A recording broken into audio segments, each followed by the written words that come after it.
वो 2015 point something की design example है। दूसरा ये है कि वो बोर्ड फर्क है, ठीक है।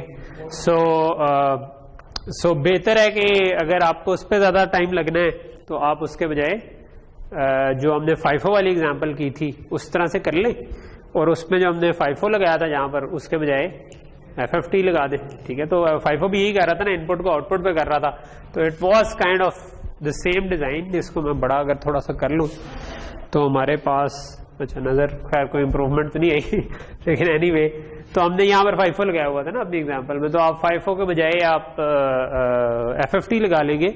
लेकिन मैंने आपको बताया था कि सिर्फ FFT से काम शायद नहीं चलेगा, क्योंकि FFT को कॉन्फ़िगर करने के लिए भी इंटरफेस वो शायद FIFO का भी था, आई एम नॉट श्योर, मुझे याद नहीं है, लेकिन FFT का शायद कॉन्फ़िगरेशन इंटरफेस भी हो, यानी कि एक और AXI मेमोरी मैप स्लेव हो जो कि FFT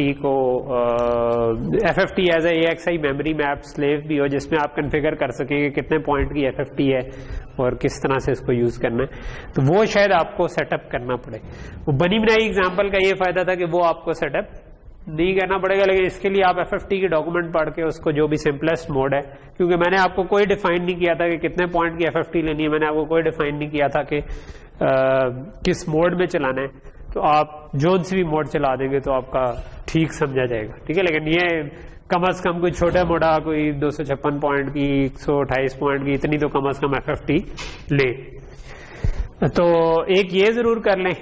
दूसरा जो आपको जो प्रॉब्लम उसके अंदर आ रहे होंगे उसके लिए थोड़ा सा आप ये कर सकते हैं कि आप TCL का ना ट्यूटोरियल पढ़ लें कोई, ठीक है। TCL टिकल बॉस का इसको बोलते हैं। TCL एक स्क्रिप्टिंग लैंग्वेज सी है, ठीक है, जिसमें आप स्क्रिप्ट लिख सकते हैं और वो स्क्रिप्ट वो जो चीजें हैं ना वो 1 by 1 एग्जीक्यूट हो जाती है। तो बहुत सारी डिजाइन एग्जांपल्स ज्यादा TCL फाइल आपके पास पड़ी होती है, ठीक है। सो आप वो TCL फाइल चलाएंगे ना तो डिजाइन ऑटोमेटिकली बिल्ड हो जाता है, ठीक है। यानी जो काम हम GUI से कर रहे होते हैं उसके पीछे एक टिकल कमांड होती है, जो मैंने आपको पहले ही बताया था कि अगर हम उसको एक टेक्स्ट फाइल में सेव करते जाएं, उसकी एक्सटेंशन .tcl रखें, तो उसके बाद हम उसको दोबारा रन करें तो वो दोबारा प्रोजेक्ट बन जाएगा। प्रोजेक्ट क्रिएट करने की भी कमांड है, प्रोजेक्ट के अंदर कोई फाइल ऐड करने की भी, वो सारी चीजें कमांड्स पीछे ऑटोमेटिकली जनरेट हो रही होती है जब हम यूजर इंटरफेस से काम कर रहे हैं। सो TCL पे कोई छोटा मोटा ट्यूटोरियल आपको शायद मिल जाए। मुझे लगता है कि मैंने अपने एंजाइम एजुकेशन के वो जो प्लेलिस्ट है ना उनमें कहीं पे आपको शायद TCL के ट्यूटोरियल की भी मिल जाए, जिसमें बिल्कुल बेसिक्स हो। TCL सिर्फ इधर यूज नहीं होती, और भी जगहों पर यूजर इंटरफेस डिजाइन में भी यूज होती है और जगहों पर भी, लेकिन हम सिर्फ इसमें इंटरेस्टेड है। तो उससे बिल्कुल बेसिक सा सिंटेक्स आपको समझ आ जाएगी कि TCL में अगर कोई फंक्शन बनाना हो तो कैसे बनता है। वैसे तो सीक्वेंस में वो इंस्ट्रक्शंस ही एग्जीक्यूट हो रही हैं, लेकिन किसी जगह पर आप देखेंगे कि उन्होंने प्रोसीजर बनाया होगा जिसको कॉल कर रहे होंगे बार बार। तो आप इसकी TCL फाइल खोल लें। TCL फाइल जब आप रन करेंगे तो आपको एरर आएगा, ठीक है। तो मैं कहूंगा एक बैकअप रख लें, एक और कॉपी में आप काम करना शुरू करें। पहली दफा चलाएंगे कहीं पे एरर आएगा, ठीक है। एरर जाके देख लें किस लाइन पे आ रहा है, क्योंकि जब TCL कंसोल पे किसी भी TCL फाइल को चलाने के लिए ना, सो लेट से आपकी फाइल का नाम है main.tcl, तो आप विवाडो में नीचे TCL कंसोल आ रहा होता है, उसमें अगर आप लिखेंगे ना सोर्स main.tcl तो ये फाइल चल जाएगी और आपका वो पूरा का पूरा प्रोजेक्ट बना देगी। अच्छा, इसमें सिर्फ मसला ये है कि उसमें बोर्ड कोई और सिलेक्ट हुआ है, उसके अंदर पार्ट नंबर कोई और सिलेक्ट हुआ है, तो यू कैन ऑलवेज फाइंड कि आपका बोर्ड कौन सा है। आपको पता है आपका बोर्ड ज़ेबो है तो आप उधर ज़ेबो उसके बजाय कर दें, लेकिन वो आपको थोड़ा सा ढूंढना पड़ेगा कि पार्ट कि जो मैंने अपना प्रोजेक्ट ज़ेबो पे बनाया था तो उसमें बोर्ड वाली फील्ड में उसने क्या जनरेट किया था। यानी आप प्रोजेक्ट क्रिएट करते हैं और उसमें ज़ेबो सिलेक्ट करते हैं तो पीछे खुद ब खुद वो चीज हो जाती। फिर इसमें उसने पिन असाइनमेंट्स अगर किए हैं तो वो भी चेंज करनी पड़ सकती है।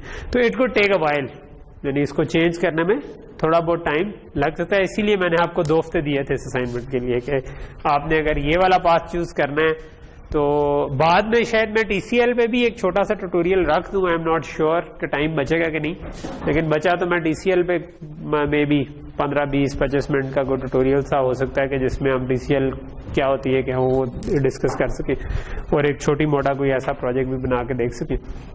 लेकिन आप एक बात ये है कि आप उस TCL फाइल को चेंज करें और उसमें सोर्स करके, और क्योंकि मैंने ये किया था आई गेस, और मेरा इवेंचुअली कंपाइल तो हो गया था, वो सिंथेसाइज हो गया था। मैंने उसको भी रन नहीं किया FPGA पे, लेकिन वो ज़ेबो के लिए मैंने अपने पास जब किया था आपको असाइनमेंट देने से पहले, तो उसमें मुझे मेरा ख्याल है 2-3 घंटे तो लग गए थे, लेकिन उनमें काफ़ी सारी चेंजेस TCL में करनी पड़ी थी, लेकिन वो करके एंड पे चल गया था। ठीक है, ओके। सो इससे वापस आते हैं और हम किस जगह पे थे, हम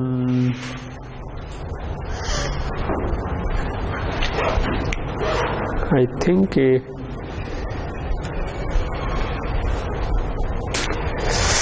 ओके। सो लास्ट टाइम हम मल्टीप्लायर्स कर रहे थे जहां तक मुझे याद पड़ता है, ऐसे ही है। सो हमने मेन काम ये किया था कि हमने कहा था कि फर्स्ट स्टेप है कि पार्शियल प्रोडक्ट्स जनरेट कर दें।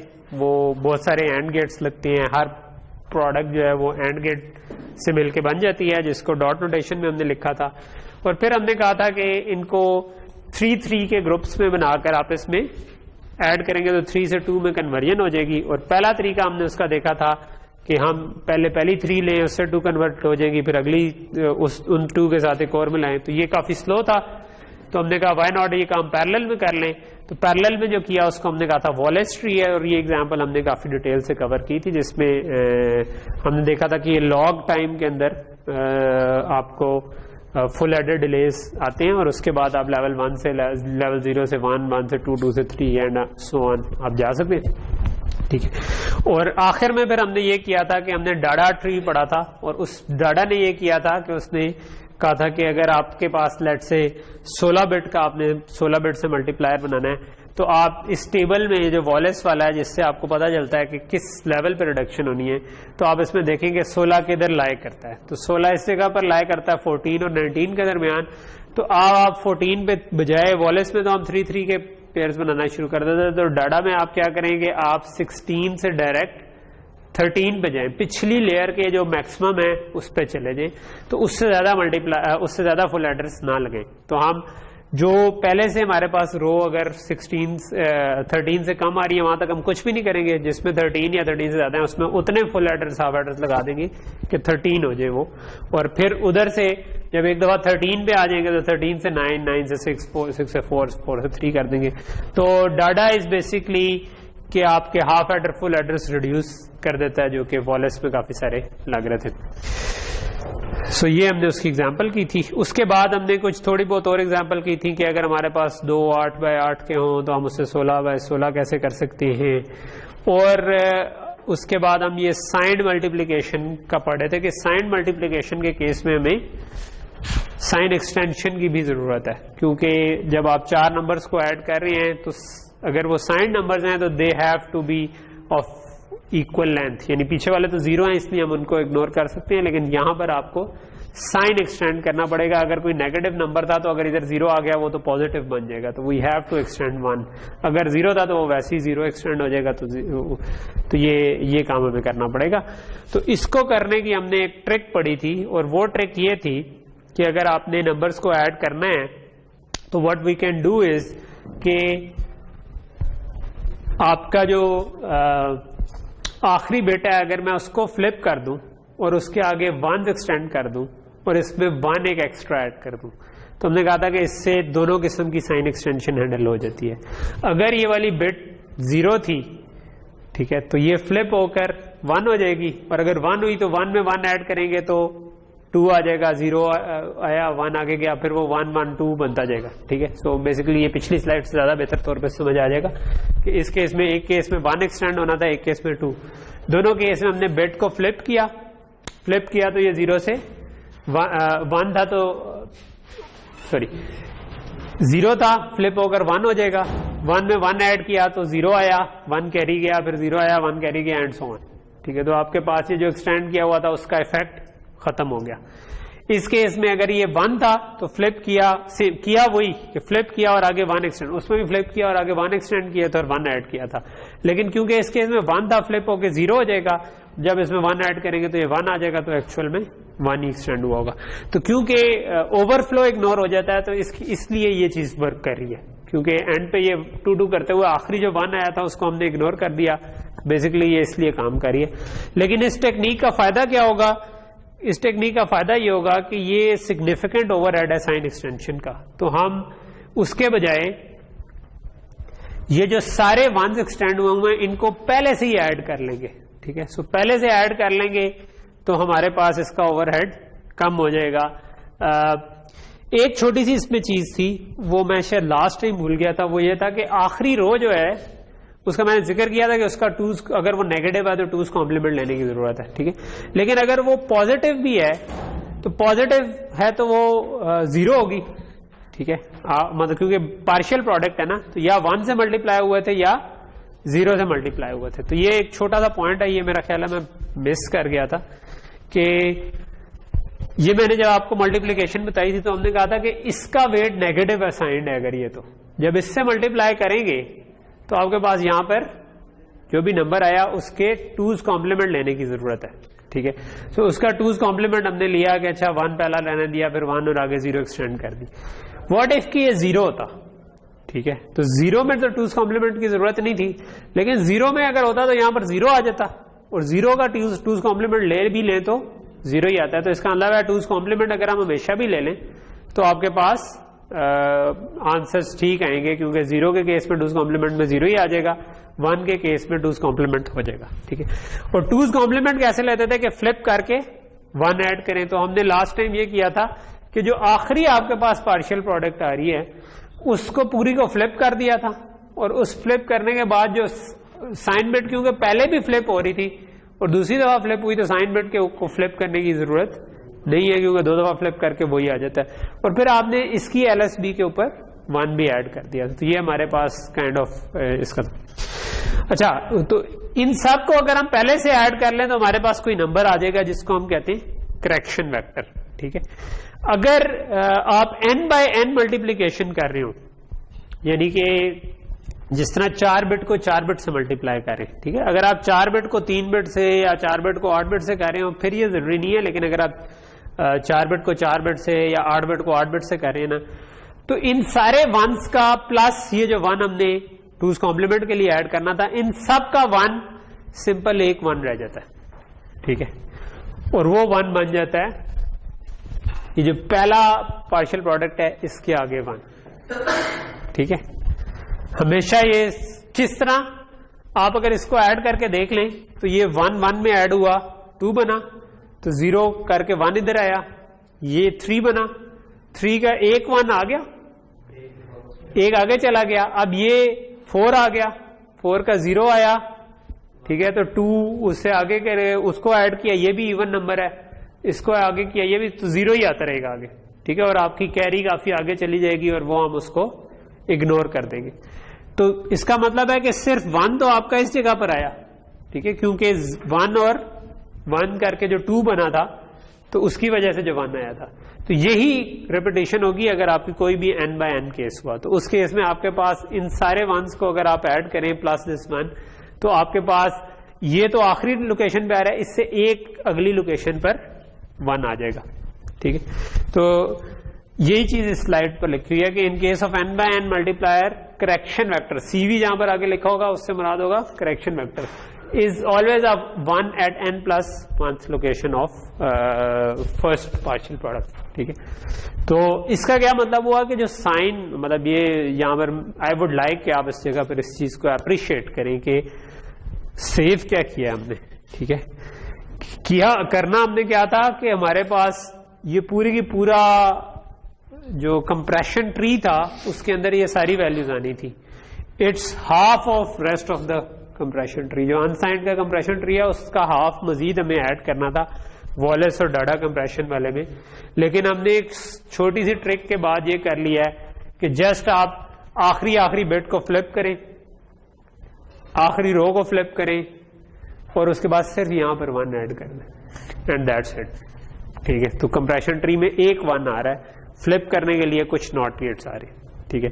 और उसके बाद आपकी साइंड मल्टीप्लिकेशन भी चलना शुरू हो जाएगी, ठीक है। तो ये तो खैर हमारा लास्ट टाइम का ही यहां तक था, लेकिन मैं इसमें एक छोटी सी चीज भूल गया था तो मैंने कहा चलो वो भी कवर कर दें, ठीक है।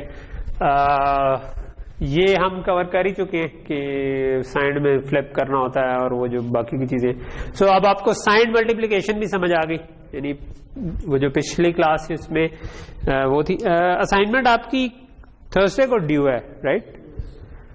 ठीक है। सो प्रॉब्ली इस वीकेंड में मैं आपको एक और असाइनमेंट शायद दे दूंगा मोस्ट प्रॉब्ली, जिसमें हम क्योंकि हमारे कुछ टॉपिक्स कवर हो गए और उसकी असाइनमेंट नहीं हुई, ठीक है। यानी कि हमने वो नंबर कन्वर्जन्स भी नहीं किए, हमने एडर मल्टीप्लायर भी कर लिया, उसकी भी नहीं की, तो हमें एक असाइनमेंट की जरूरत है, ठीक है। तो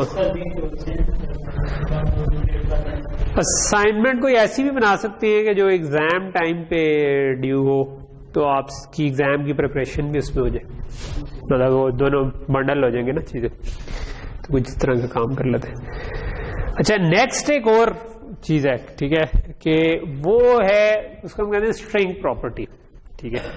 आपके पास अगर कोई नंबर है जिसमें एक स्ट्रिंग ऑफ वंस आ रही है, ठीक है, तो अगर आपने कोई मल्टीप्लाई करने थे नंबर्स, तो स्ट्रिंग ऑफ वंस का मतलब बहुत सारी पार्शियल प्रोडक्ट्स बनेगी उसकी वजह से ना।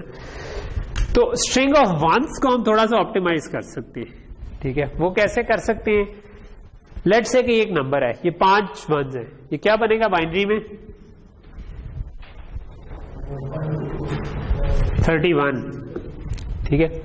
जो ऑल वंस होते हैं ना, वो हमेशा 2 की पावर से एक कम होता है, ठीक है। यानी 2 वंस होंगे तो इट्स 3, 3 वंस होंगे तो इट्स 7, 8, ये 4 - 1 है, ये 8 - 1 है। अगर 4 हो जाएंगे तो ये 15 हो जाएगा, 5 हो जाएंगे तो ये 32 हो जाएगा, 6 हो जाएंगे तो 63 हो जाएगा, 7 हो जाएंगे तो 127 हो जाएगा, 8 हो जाएंगे तो 255 हो जाएगा, 9 पे 511, 10 पे 1023, ठीक है। तो ये हमेशा 2 की पावर से एक कम होते हैं, क्योंकि ये हमेशा 2 की पावर से एक कम है, यानी कि दिस इज इक्वल टू 32 - 1।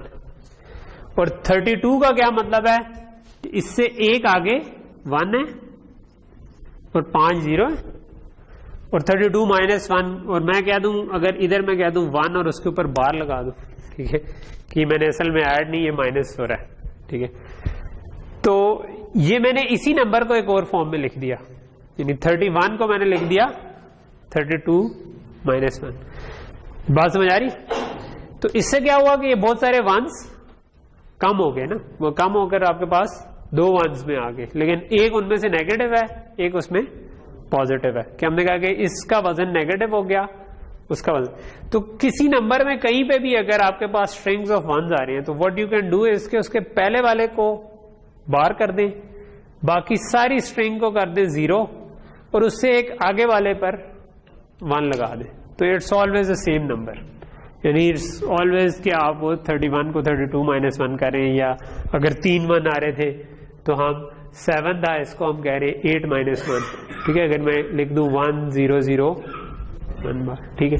इसी तरह अगर 3 था तो मैं इसको लिख दूं, पहला 1 को बार कर दिया 0 1, तो ये बेसिकली 4 - 1 बन गया, ठीक है। तो ये बात समझ आ रही है ना कि आप स्ट्रिंग ऑफ वंस को थोड़ा सा छोटा कर सकते हैं। तो फॉर एग्जांपल इधर स्लाइड पे आपके पास ये जो नंबर है, इसमें लेट्स ये ओरिजिनल नंबर था, ठीक है। सो आप देख सकते हैं कि यहां से पहला स्ट्रिंग शुरू हो रही है। सो हम इसको अगर बार कर दें और इसके आगे जो 1 आ रहे थे उनको 0 कर दिया और एक अगली लोकेशन पर 1 डाल दिया, तो ये नंबर और ये नंबर सेम है, कोई फर्क नहीं है, आगे हमने कोई चेंज नहीं की। फिर इधर हमने देखा कि दोबारा स्ट्रिंग ऑफ वंस आ रही है, तो हमने इस 1 को बार कर दिया और इन सारे वंस को 0 कर दिया, और इससे एक अगली लोकेशन पर दोबारा 1 डाल दिया, ठीक है। तो अगेन ये नंबर और ये नंबर सेम है। फिर आपने इस स्ट्रिंग के साथ ये किया कि इस 1 को बार कर दिया, 2 0 लगाए एक अगली लोकेशन। सो इस एग्जांपल में नंबर ऐसा है कि बाई चांस आपके पास जो जब आप एक स्ट्रिंग बना रहे हैं तो उससे अगली भी स्ट्रिंग बन रही है, बट इट्स नॉट नेसेसरी कि आप जिस नंबर को लेकर चलें उसमें जरूर ऐसे ही हो। लेकिन जनरली आप जब इस तरह से स्ट्रिंग प्रॉपर्टी बार बार अप्लाई करेंगे तो you will eventually come up with a number जिसके अंदर number of ones initial number से कम हो चुके होंगे, ठीक है। सो ये बात समझ आ रही है स्ट्रिंग प्रॉपर्टी की, ठीक है। मैं इसको आपको चाहता हूं कि आप इसको एज अ जनरल रूल समझ लें स्ट्रिंग प्रॉपर्टी को, क्योंकि अगले 2 टॉपिक्स में यही प्रॉपर्टी यूज होगी, ठीक है। आगे हम मल्टीप्लायर को थोड़ा सा जो एक और फॉर्म पढ़ेंगे जिसको हम बूथ रिकॉर्डिंग कहते हैं, वो भी इसी प्रॉपर्टी को यूज कर रही है। और फिर हम आगे एक और एग्जांपल पढ़ेंगे जिसमें हम कांस्टेंट्स से मल्टीप्लाई करने को के लिए सर्किट देखेंगे, तो वहां पर भी ये वाली प्रॉपर्टी यूज है। तो ये प्रॉपर्टी समझ आ गई सबको कि अगर किसी नंबर में एक स्ट्रिंग ऑफ वंस आ रही है तो उस सारे वंस को हम पहले वन को बाहर कर दें, आगे वाले सारे वंस को जीरो कर दें, और जहां पर वंस खत्म हो रहे हैं उससे एक अगली लोकेशन पर वन डाल दें, तो it's basically the same as कि आपने 31 को 32 माइनस 1 कह दिया। ओके, सो इसकी बेस पर ना एक जो चीज बनती है उसको हम कहते हैं बूथ रिकॉर्डिंग। ठीक है, सो बूथ रिकॉर्डिंग ये है कि आपने जो मल्टीप्लायर बनाया था, हमने वो इस तरीके से बनाया था कि हम एक एक पार्शियल प्रोडक्ट बनाते थे और उस पार्शियल प्रोडक्ट के साथ के बाद हम एक कंप्रेशन ट्री डाल देते थे। सो बूथ रिकॉर्डिंग में हम एक के बजाय अगर ए को बी से मल्टीप्लाई करना है तो बी को ना आप दो दो के ग्रुप्स में तोड़ लेते हैं। ठीक है, और दो दो के ग्रुप्स को पे तोड़ने के बाद आप कोशिश करते हैं कि आप देखें कि अच्छा ये 0 से मल्टीप्लाई करना है, 1 से करना है, 2 से करना है, -1 से करना है या -2 से करना है। अच्छा, अब इसमें क्वेश्चन -1 -2 का कहां से आ गया कि भाई ये तो मेरे पास या 2 बनेगा या 3 बनेगा या 0 बनेगा या 1 बनेगा। ठीक है, तो वो आइडिया आ गया बूथ रिकॉर्डिंग से कि अगर मैं रिकॉर्डिंग या स्ट्रिंग प्रॉपर्टी को इस्तेमाल करूं तो what I can do is कि मैं इसको 0 1 2 -1 या -2 के ऊपर तोड़ सकता हूं। उसके लिए हम क्या करते हैं, उसके लिए जो हम करते हैं वो हम एक टेबल बना लेते हैं। उस टेबल पे आने से पहले यहाँ पर थोड़े से सर्कल्स जो है ना ये खराब हुए, ये पीपीटी नहीं थी तो मैं चेंज कर सकता, वरना मैं इसको चेंज कर देता, मैं इसलिए बोर्ड पे आ जाता हूँ। ठीक है, सो लेट्स से कि मैंने दो नंबर्स को मल्टीप्लाई करना है, तो लेट्स से 8 बिट का नंबर है मेरे पास। सो 8 बिट में मेरे पास 8 बिट्स हैं। इस नंबर को मैंने एक और ये ए है लेट से, या ये बी है और ऊपर एक ए है जिससे मैंने मल्टीप्लाई कर। सो हम करना ये चाहते हैं कि इससे पीछे वाली बिट लेट से मैं अज्यूम करता हूँ 0 है। ठीक है, तो मैं इसको 2 के बजाय 3 के ग्रुप्स में बना लूं, जो कि असल में 2 को ही रेफर कर रहे हो, यानी हर 2 को ना एक पिछली के साथ में मर्ज करके लिख रहा हूं। सो ये जो 3 बिट्स आ रही है इसके क्या कॉम्बिनेशन बन सकती है, 0 0 0 0 0 1 0 1 0 0 1 1 1 0 0 1 0 1 1 1 0 और 1 1 1। ठीक है, जिसमें ये वाली जो बिट है ये मैं अज्यूम कर रहा हूं कि ये पिछली है और असल 2 बिट्स ये है जिनको मैं कंसिडर कर रहा हूं। ठीक है, अच्छा अब अगर मैं इसके ऊपर बूथ रिकॉर्डिंग अप्लाई करना चाहूं कि मैं कहूं कि ये जो 3 नंबर ये एक बूथ रिकॉर्डिंग या स्ट्रिंग प्रॉपर्टी अप्लाई करके देखना चाहूं, इस केस में तो कोई 1 आ ही नहीं रहा। तो अगर मैंने इन 2 बिट से मैं करना ये चाह रहा हूं कि मैं किसी तरह ये आइडेंटिफाई कर सकूं कि ये इन 2 बिट से मल्टीप्लाई करूंगा तो वो मल्टीप्लीकेशन 2 से होगी, 1 से होगी, -2 से किससे होगी। ठीक है, सो इस केस में क्योंकि ये 0 है तो 0 से मल्टीप्लाई करूंगा तो इसका मतलब मुझे इस केस में 0 से ही मल्टीप्लाई करना।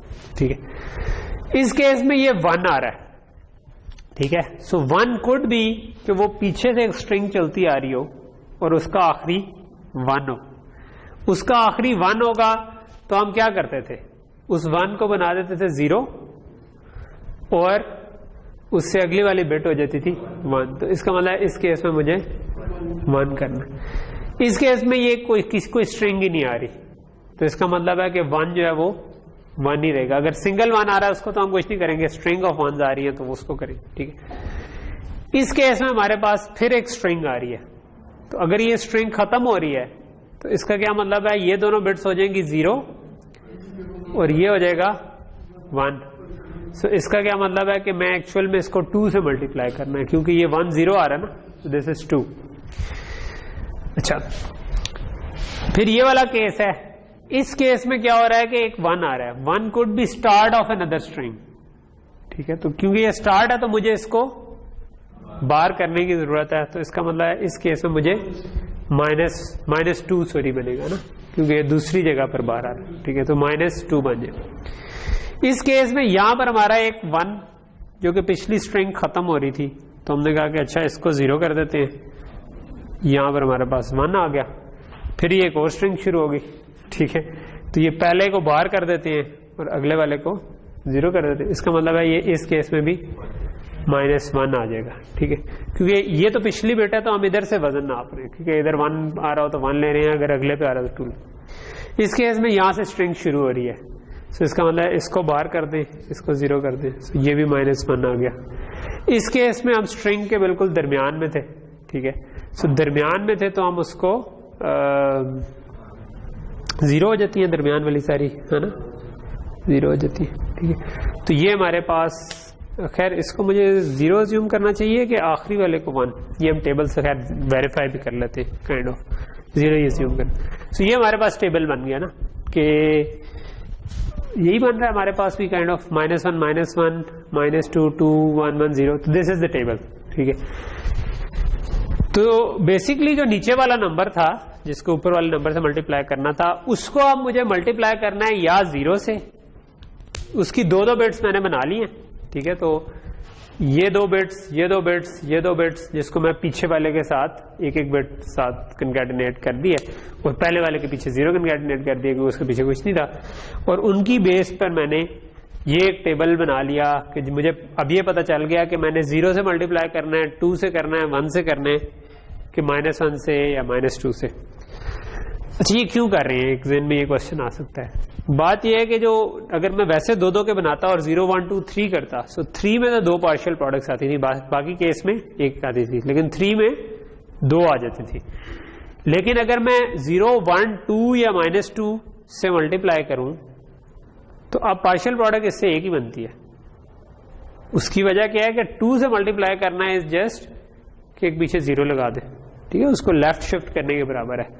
-2 से मल्टीप्लाई करने का मतलब है कि आपने उसको करना तो फिर एक लेफ्ट शिफ्ट ही है, लेकिन राइट शिफ्ट नहीं है। -2 से राइट शिफ्ट का मतलब होना था 2 से डिवाइड करना, लेकिन -2 से मल्टीप्लाई करने का मतलब है कि लेफ्ट ही मल्टीप्लाई शिफ्ट करना है, लेकिन उसके साथ 2's कॉम्प्लीमेंट लेने की भी जरूरत है, ठीक है। सो माइनस में अगर कुछ करना है तो इसका मतलब है कि 1 से मल्टीप्लाई करने का मतलब है नंबर वैसे ही रहेगा, 0 से मल्टीप्लाई करने का मतलब है 0 हो जाएगा, -1 से मल्टीप्लाई करने का मतलब है कि उस नंबर का 2's कॉम्प्लीमेंट लेना है, विच इज इक्वल टू कि मैं उसको फ्लिप कर दूं और LSB पे 1 ऐड कर दूं। 2 से मल्टीप्लाई करने का मतलब है कि नंबर को लेफ्ट शिफ्ट कर दो, -2 से मल्टीप्लाई करने का मतलब है लेफ्ट शिफ्ट कर दो, 2's कॉम्प्लीमेंट भी ले लो, ठीक है। तो ये 2's कॉम्प्लीमेंट का अगेन मतलब हुआ कि लेफ्ट शिफ्ट करो, बिट फ्लिप करो। सो इट्स ऑलवेज शिफ्टिंग में कोई हार्डवेयर नहीं, फिक्स शिफ्ट में हार्डवेयर नहीं लग रहा, ठीक है, आपने सिर्फ मूव करना है, ठीक है। और जो आपका फ्लिप करना है उसमें आपको नॉट गेट लग रहा है, ठीक है। तो ये शिफ्ट और नॉट गेट्स लगे आपके, वो जो फुल एडर या हाफ एडर थे वो निकल गए, आप 2 के पेयर में एक ही शिफ्टिंग आ गई, ठीक है। सो नेट इफेक्ट क्या हुआ कि अगर 8 बिट थी तो हमें बेसिकली 4 पार्शियल प्रोडक्ट्स जनरेट हुई विद सम एक्स्ट्रा लॉजिक, जो कि क्या कर रही होगी, वो ये काम कर रही होगी बूथ रिकॉर्डिंग वाला, कि वो बता देगी कि 1 का शिफ्ट करना था कि 0 का शिफ्ट करना। सो ये बात समझ आ गई, ठीक है, ओके। सो मैं वापस आता हूं यहां कहीं पे जहां पर हम थे, ठीक है। तो सो बूथ रिकॉर्डिंग में फिर हम क्या करेंगे कि हमने मल्टीप्लाई जब करना है तो हम देख लेंगे कि 0 से शिफ्ट करना है, 1 से करना है, -1 से करना है या -2 से करना है, ठीक है। सो अगर 1 से शिफ्ट करना है तो नंबर वही रहेगा, सो ये 1 से मल्टीप्लाई किया तो ये नंबर वही रहा। सो ये आपके पास जो नीचे नंबर आ रहा था वो हमने उसको बूथ रिकॉर्डिंग के हिसाब से देख लिया है किससे शिफ्ट करना था। तो 1 के केस में वो वही रहा, -1 के केस में आपने उसका 2's कॉम्प्लीमेंट ले लिया, ठीक है।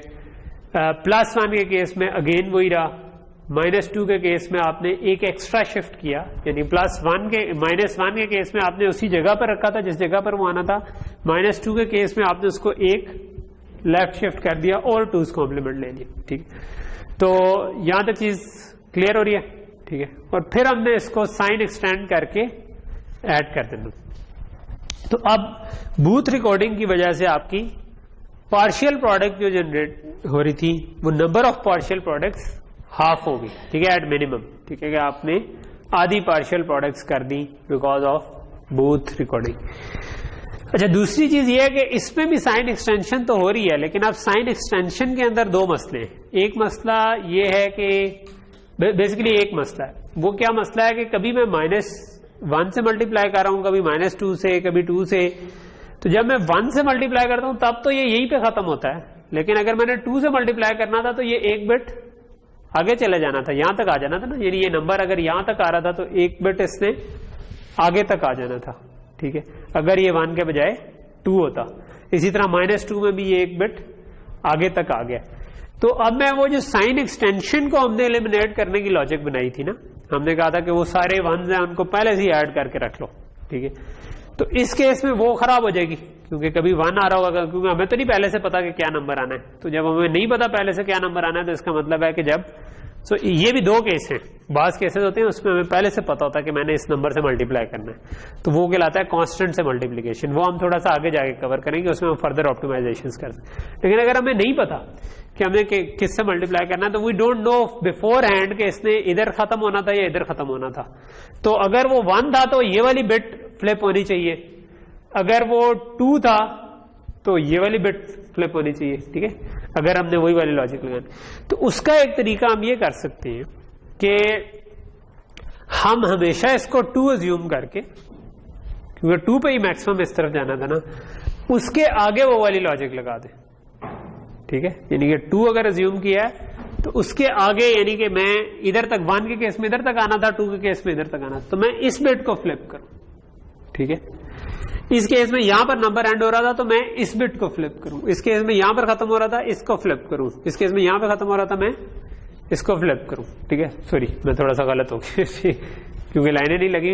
इस केस में यहां था, इस केस में यहां था, इस केस में यहां होगा और इस केस में यहां होगा, आई थिंक, ठीक है। एनी केस वो आप कैलकुलेट कर सकते हैं कि 2 के हिसाब से 2 आगे, यानी कि जितने बिट का नंबर है उससे एक आगे वाली लोकेशन, क्योंकि उधर वो मूव कर सकता था, उसको फ्लिप करूं और उसके आगे हमेशा 1 एक्सटेंड कर दूं और उन 1s को काउंट करके पहले से करेक्शन वेक्टर कैलकुलेट कर दूं, ठीक है।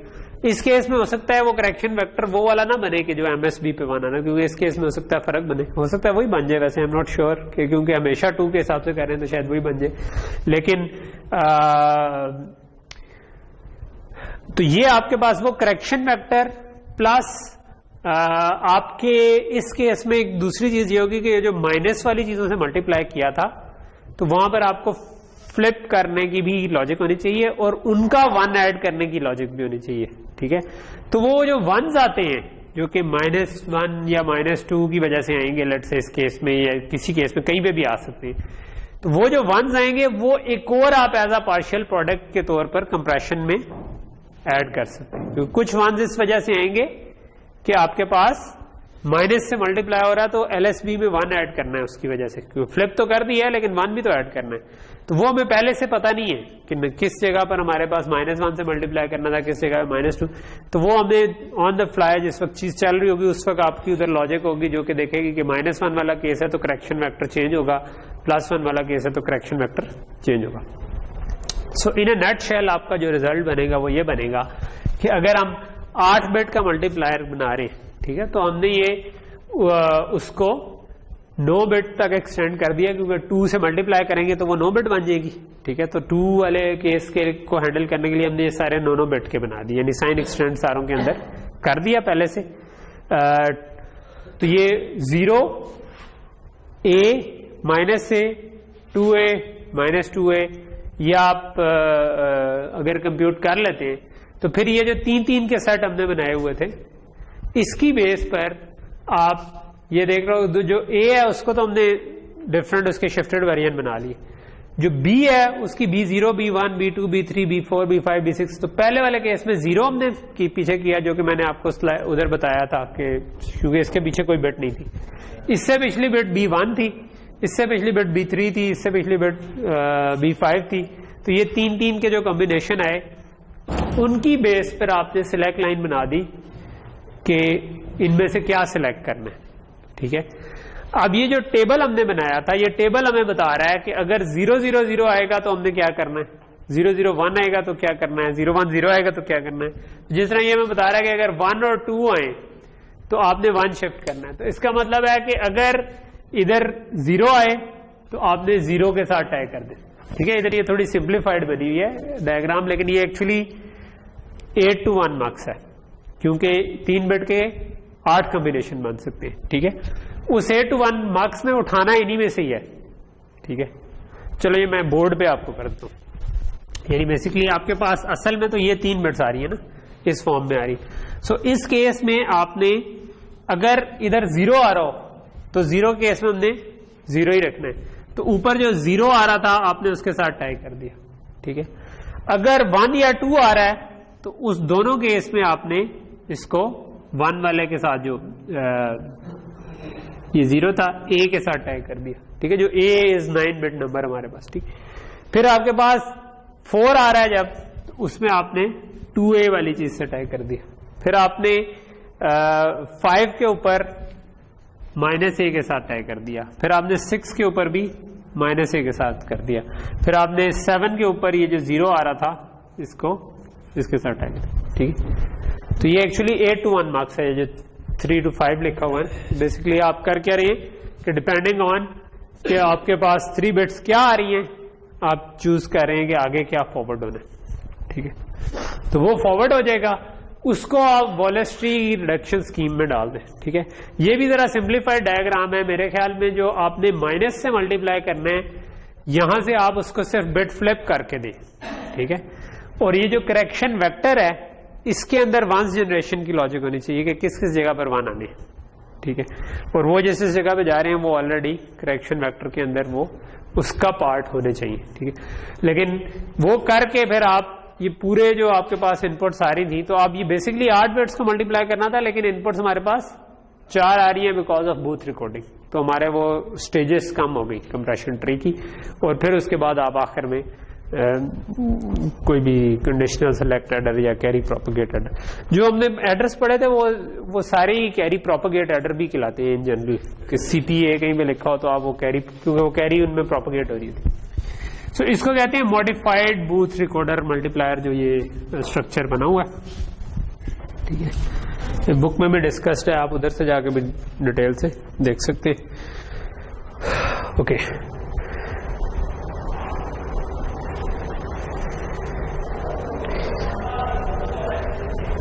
अच्छा, एक और छोटी सी चीज ये है कि अगर आपने मल्टीपल नंबर्स को ऐड करना हो, ठीक है, यानी कि कंप्रेसर जो हमने भी पढ़ा है ना, जो कि हम मल्टीप्लायर में मल्टीपल पार्शियल प्रोडक्ट्स को ऐड करने के लिए यूज करें, आप इसको एक मल्टीप्लायर का कंपोनेंट समझने के बजाय इसको एज अ जनरल एडर समझें, जो कि अगर आपने ज्यादा चीजों को ऐड करना हो तो वहां पर कंप्रेसर लग सकता है।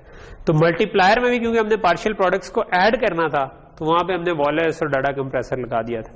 लेकिन अगर इसके बजाय मैं कोई एल्गोरिदम कर रहा था जिसमें मैंने पहले एक नंबर को दूसरे में ऐड करना था, दूसरे को तीसरे में, तीसरे को चौथे में, या कहीं पे सब्ट्रैक्ट भी करना था, तो वो जो सीक्वेंस ऑफ एडिशंस हैं उनको हम इकट्ठा कर सकते हैं यूजिंग अ कंप्रेसर, ठीक है। तो फॉर एग्जांपल आपके पास 4 नंबर थे, एक 1.5 नोटेशन में था, एक 5.3 में था, एक 4.7 में था, एक 6.6 में था, ठीक है। और इनको हम ऐड करना चाहते थे, तो क्या करें? तो ये करने के लिए भी हम कंप्रेसर बना सकते हैं। हम ये कर सकते हैं कि ये हमारे पास डिफरेंट नंबर्स थे, 1.5, 5.3, 4.7, 6.6। सो आप 1.5 आपने लिखा, ठीक है, तो ये अब आपकी डेसिमल पॉइंट वाली चीज बन गई, ठीक है, कि यहां पर आपका डेसिमल पॉइंट आ रहा है इस जगह पर, ठीक है, इन दोनों के दरमियान, तो 1.5, ठीक।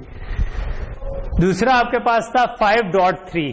सो इसका क्या मतलब है कि अगर इधर डॉट लगा हुआ है तो 3 इस तरफ रखने हैं, 5 उस तरफ रखने हैं, क्योंकि आप जब ऐड करना चाहेंगे तो पॉइंट अलाइन करके ऐड करते हैं ना हमेशा, आपने बचपन में की होगी ऐड, तो हार्डवेयर में भी बिल्कुल वही करना पड़ेगा, ठीक है। फिर अगला था 4.7। इसका मतलब है कि जो पॉइंट इस जगह पे था उसके इस तरफ 7 और इस तरफ 4। फिर 6.6 था, पॉइंट इधर लगा हुआ है, 6 इस तरफ, 6 इस तरफ।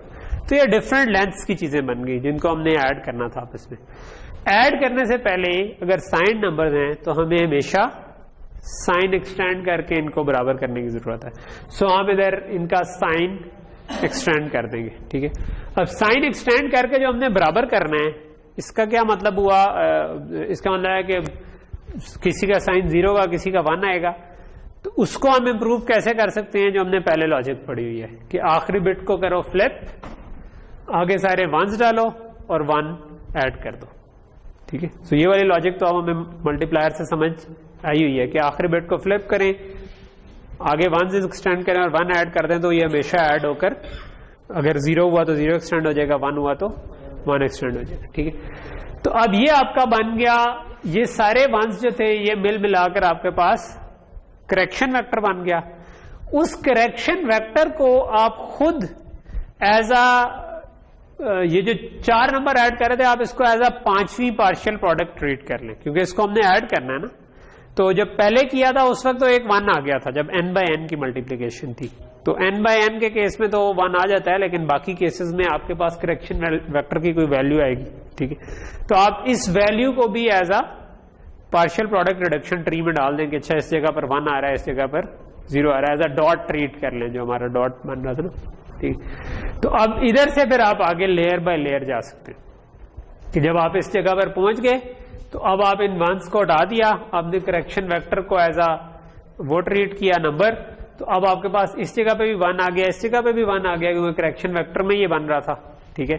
जो सम करके आया ये ग्रीन में करेक्शन वेक्टर है, जो कि इन सब का सम है, ठीक है। अगर आप इसको जाके घर में सम करने की कोशिश करेंगे तो ये आ जाएगा। तो अब इधर आप जाके डाटा या वॉलेस रिडक्शन लगा सकते हैं, क्या आप देख सकते हैं कि अच्छा ये मेरे पास इस वक्त 1 2 3 4 5 रोज हैं, तो 5 को वॉलेस वाला वो टेबल क्या कहता है कि अगले में किस पे लेके जाना चाहिए, 4 में लेके जाना चाहिए, 3 में लेके जाना चाहिए, तो आप उस तरह उसको नेक्स्ट लेवल पे ले जाए। तो ये सबसे पहले हम इसको 4 में लेके गए, 4 से 3, 3 से 2, 2 से 1, तो ये हमारे पास इवेंचुअल आ गया। तो अगेन ये भी कंप्रेसर है, बट सिर्फ फर्क क्या है कि फर्स्ट लेयर के अंदर हमें उनको पॉइंट अलाइन करके डॉट्स को पॉइंट अलाइन किया और उसके बाद हमने साइन एक्सटेंड किया और करेक्शन वेक्टर कंप्यूट कर लिया, ठीक। तो ये काम कर रहा।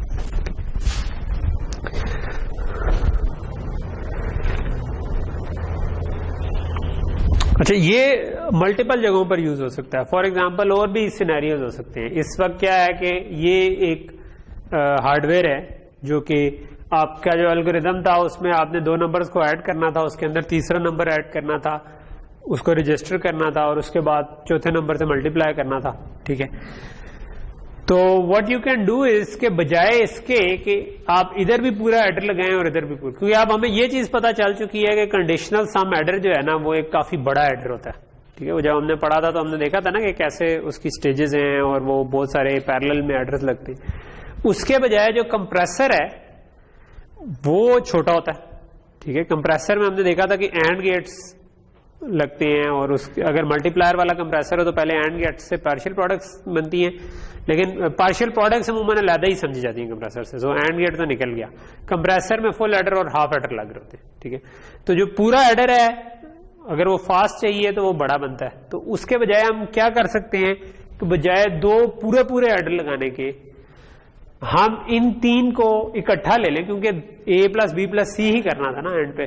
तो a b c को कंप्रेस करें, जो कैरी सेव एडिशन थी ना, यानी कंप्रेसर वाला काम करें, तो 2 रोज आ जाएंगी, सम और कैरी, पार्शियल सम और पार्शियल कैरी आ जाएंगी।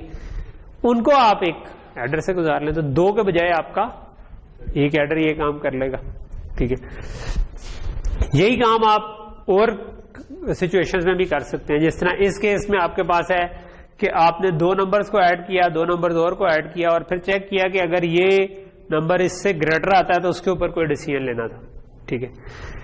तो इसको भी आप क्या कर सकते हैं कि ये क्योंकि ऐड होना था और ये ऐड होना था तो इसको हम कंप्रेसर लगा सकते हैं, लेकिन हमने इवेंचुअली क्योंकि लेस देन चेक करना था, ठीक है। तो लेस देन का चेक कैसे इंप्लीमेंट हो सकता है, एक तो हमने उसके लिए कंपैरेटर पढ़े थे कि कंपैरेटर इस तरह बनता है, लेकिन कंपैरेटर के अलावा एक तरीका लेस देन का ये भी हो सकता है कि आप ए को बी से सब्ट्रैक्ट कर दें, ठीक है। जो इधर रिजल्ट आ रहा है उससे इसको सब्ट्रैक्ट कर दें और जो रिजल्ट आया उसका साइन बिट देख लें बस, ठीक है। अगर उसकी साइन बिट पॉजिटिव आ रही है तो इसका मतलब है कि जिससे सब्ट्रैक्ट किया था वो बड़ा है, अगर साइन बिट नेगेटिव आ रही है तो इसका मतलब है जिससे सब्ट्रैक्ट किया था वो छोटा है। So what you can do is कि आप इन दोनों को, आप अगर इन दोनों में से इन दोनों को सब्ट्रैक्ट करना चाह रहे हैं, ठीक है।